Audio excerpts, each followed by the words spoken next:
Hi, thank you for watching Amethyst Plants. I'm Amy and I love plants. Today I have a plant haul from Arium Botanicals. If you're not familiar with the plant boutique or store Arium Botanicals, I highly recommend checking their website out. I think their prices have actually gone down as a result of the pandemic, which is interesting. And they have been doing a ton of online sales. I say that just tons of people have been buying plants. I'm lucky enough to live about 15-20 minutes away from Arium Botanicals up in Vancouver, Washington. So when I purchase plants from them, I'm able to avoid the shipping fee and go pick them up in person. They're doing like a curbside pickup thing for local people who are local enough.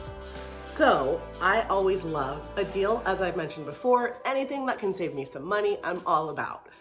So if I can save on shipping by going to pick up from Arium, wonderful. Another thing that happened recently is they had their annual plant sale. This is something that was new to me. I don't think that I was familiar with them during this time last year. And this just happened on Friday and Saturday. I think it was the 17th and 18th of July. And they had, starting at 4 p.m. on Friday, all of their plants were 20% off, and it went through Saturday. And oh my goodness, they sold out so quickly. So I was able to get 4 plants that I wanted. I only missed out on one. The Alocasia Black Velvet sold out extremely fast, and I didn't get that plant, but that's okay. And I want to share with you what I did get. So let's take a look. So when you pick up plants from Arium, they come in this cute bag, and it says plants, plants, plants on the back. It also comes with a itemized list of the plants you purchased and how much you paid, which is always really helpful for those Latin names, or just, I don't know, I always forget how much I paid. So I paid a total of $42.80 and I got 4 plants. To me, that's a pretty good deal. Let's take a look at what I got. The first plant I want to show you, I actually have over here out of the bag already. And this is a 4-inch string of pearls. This is a really common but popular plant. It's one that I haven't tried before. I'm not super familiar with succulent type plants or plants that really need a lot of highlight. And I think that is string of pearls. I was able to get this plant for $7.60, which is what prompted me to get it, because I don't know, when I spend less money on a plant, if it dies, I always am able to make peace with it just a little bit more than if it was extremely expensive. So, wow, the Latin name for this, I don't even know if I should try and pronounce. It says Sensio Rollianus, string of pearls. If you have any tips for how to care for this string of pearls, or how you care for your string of pearls, please let me know below, because these are new to me and I would love to keep this alive and to continue to grow it full and long. Alrighty, so that was the first plant and that was the cheapest.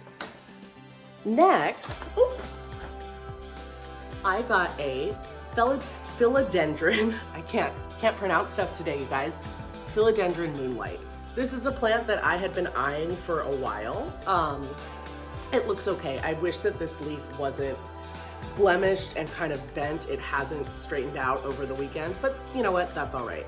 This plant was $9.60, so I thought that was a good price, because I have seen it a couple times at Portland Nursery, and I think it's always like $12.99 there. I'm not quite sure. I know that these are becoming more popular, and I think they had them at Fred Meyer's in 6 inches for like $9 or something, or $12. So I'm hoping that I can grow this larger, that these 3 growth spikes, 4 points, will turn into leaves. And yeah, again, I'm excited to see what the leaves look like. I don't know enough about a Philodendron Moonlight to know if this up here is a sunburned brown leaf. That's kind of what it looks like, rather than a moonlit light leaf. So I don't know, but that is the second plant. I got another philodendron, again for $9.60. I had been eyeing for a while. This one is the Prince of Orange, And orange is one of my favorite colors, so I'm excited to have this plant. I can see that on the mature leaves, there's still a bit of orange on the stem there, and the leaves that are opening, this must be the newest leaf, is just a like really gorgeous, peachy, translucent, like pink gold color.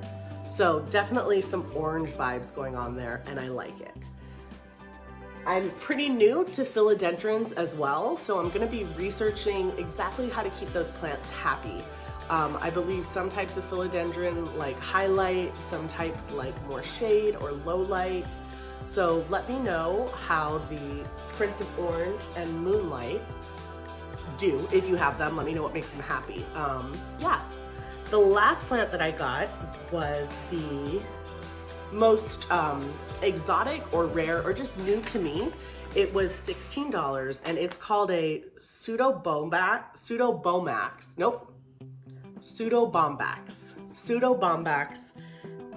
ellipticum. Pseudobombax ellipticum. Now, I had to do some research on this plant because I had no idea what it was, and I got it just because of the look of it. My husband tends to like plants that look like they should be trees or like bonsai type things. So this definitely has some little tree and bonsai vibes going on. It reminded me a bit of a Stephaena erotica, I don't know. I'm totally mispronouncing that, I'm sure, because that sounds like sexual and I don't think it is. But it's that potato plant and I think it's adorable. They're super expensive, so I was like, if I can get this for $16, maybe I can just kind of compromise in my mind for a while. And then when I did some more research on this plant, I was really excited that I got it. So I'll tell you a tiny bit about it. It can be like a bonsai tree. I'm going to hold the, this is called the Codex, up really close, and I hope that the camera is focusing on it. There's a teeny tiny bit of green right there. As the Codex grows, it will kind of give more of like a turtle skin pattern, and you'll be able to see that bright green come out a lot more underneath. The Codex will also become fatter and bulbier as it grows, as long as I keep the top trimmed. If these are planted in the right environment, typically in the ground in a really tropical environment, they will actually flower. And they flower in the winter. I believe that this is their spring cycle. I think these leaves, actually, yeah, I can confirm that they have turned darker since I got it. When I picked it up, it was almost like they were yellow, like sunburned kind of looking, and they've turned to a darker lime green. I believe they're gonna fade to an even deeper green. And according to my research, when the leaves come out, they come out kind of as like a red or pink color, and then they fade to yellow, light apple green, and deep green. I'm gonna put a picture of what these flowers could look like at the end of this video. That being said, I don't think that I will ever be able to get this baby to flower because in my research, I did a little bit of discussion forum reading, and I read about somebody who's growing this plant in Florida where it's supposed to be grown, and they had it for the last 18 years and it only flowered one of those years for them. So I'm not gonna get my hopes up about this baby, but I sure am happy that I have it. It's really unique, and I'm excited to watch how it grows and study its habits. So for $42.80, that was my plant haul from Arium Botanicals. My string of pearls, which I'm very excited about. My two philodendrons, Moonlight and Prince of Orange, and my Pseudobombax ellipticum. Thanks for watching. If you haven't checked out Arium Botanicals, definitely check out their website, and I hope you have a great day.